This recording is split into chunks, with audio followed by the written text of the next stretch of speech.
Христос, трудно ли пробива служението, казва, вау, тази вечер трябва на всяка една цена да се пробие. И това, което харесва, че сестрите просто не се съгласяват, една с друго излизат, казват, ние ще хвалим само тебе, ще взимаме само тебе и това е чудесното. Това е чудесното. Това е чудесното, защото вижте, хора, които разбират атмосферата на служението, те не се съгласят, те искат да пробият, те искат да отворят небе. И това е ключовото нещо. Това е хора да бъдат зрели. Това е зрялост, това се нарича зрялост.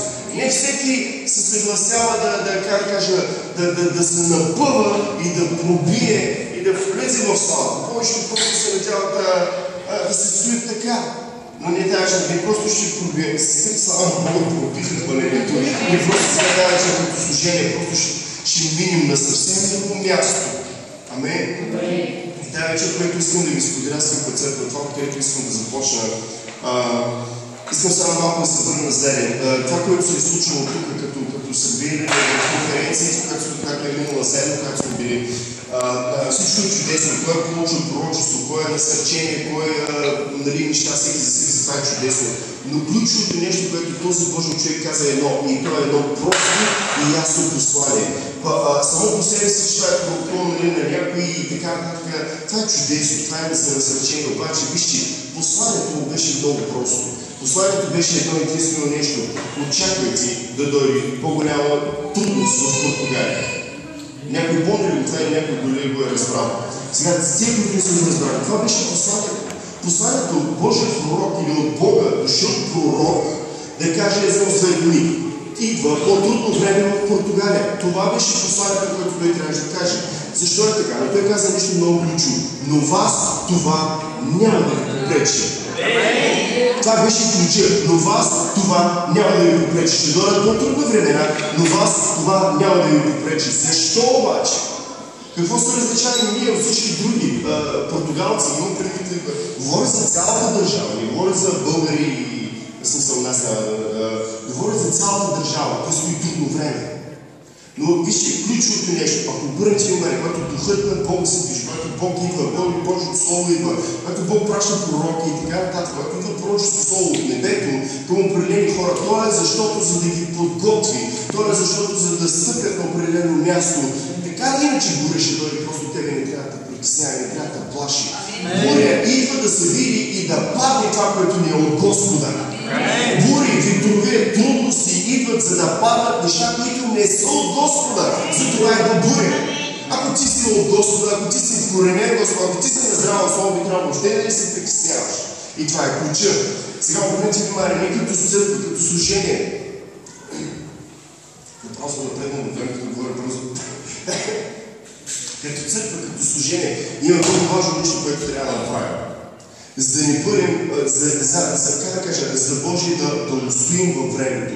И нещото, което трябва да направим, просто да влезе в нашето наследство. Това е нещото, което ще надържи сила. Това е нещо, което ще ни помогне и да ни бъдем ответи от вятъра. Какво имам предвид от това същото нещо? Знаете, много пъти говорихме за религиозните неща, много пъти религията как гледа на нещата, религията въобще как говори на Исус. За какъв Исус въобще всъщност религията говори? И винаги религията говори за Исус, който е добрия пастир, който обича и снабдява нуждите на хората. Истината това е Исус. Но разликата е, че това, което е правил Исус по време на Евангелията, по време на филма, който сме гледали хиляди пъти, изцелявал, спасявал, възкресявал, хранил бедни хора и така нататък. Но има винаги в Библията пише следното. Исус, след като свърши деня, нахранил хората, пише така: оттеглил се и отишъл да се помоли. Избрал 12 апостоли, и пише така: и вечерта той оттеглил се сам и започнал да се моли. Каза на учениците, изпратил ги някъде, и Библията пише така: и той се качил на един си хълм и започнал да се моли. Какво има предвид? Някой задава ли си въпроса, сам Исус Христос, за какво въобще се е молил през тази цялото време, което е бил на земята? За какво въобще се е молил? За какво се е молил? Да има сила, да има помазание утре, да изцели някого. За какво въобще се е молил самият Исус? Някой знае неговата молитва каква е. Какво е той? Той е създал да се е молил цяла вечер. Какво въобще той е казал? Какво е казал? Господи, снабди ми нуждите. Разбирате какво? Или Боже утре ще срещна, примерно, двама слепи и един трябва да го възкреся и Господи, дай ми сила да го възкреся. Това въобще е казано Исус по време на своите си молитви. 3 години е продължило това нещо, в което четем в Библията. 3 години е продължило това нещо тук на земята. Реално. И мислейки по този начин, искам да видите нещо, искам да видите една картина дълбоко и то е, как да кажа, то е наистина за зрели хора, но ще го осигуря и вярвам, ще ме разберете.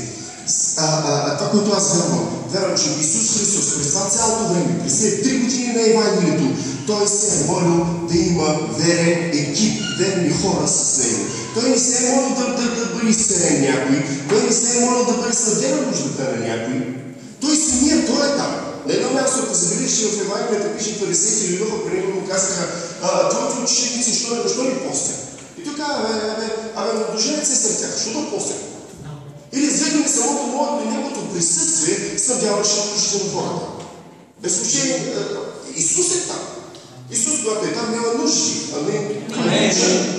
Но Библията пише, че Той, въпреки че е Господ, въпреки че е помазан, въпреки че святия дух върху него и така нататък, Библията много ясно подчертава, че Той през тези 3 години винаги се отделял, всяка вечер, винаги се отделял и учил на хълма, на място сам и се е молил цяла вечер. Какво е казал по време на тези молитви?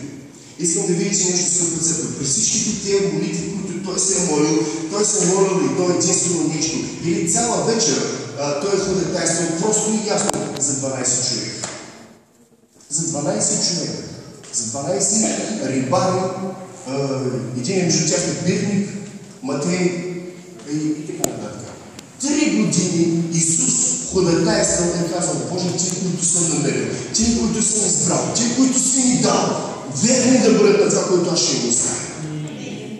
Разбирате ли къде е ключът? Молитвата, даже ако обърнете внимание, сам Исус застава на едно място и казва, Петре, говори за Петър, казва, дявола изискваше всичките да ме изпита, но аз се молих за тебе, Петре, ти да устоиш и да насърчиш братята. Сещате ли се някой?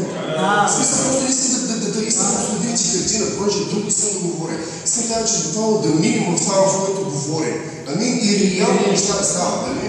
Няма ти ли от църква? Няма ти ли дошло времето ни? И... Извинявам се за другото си направо.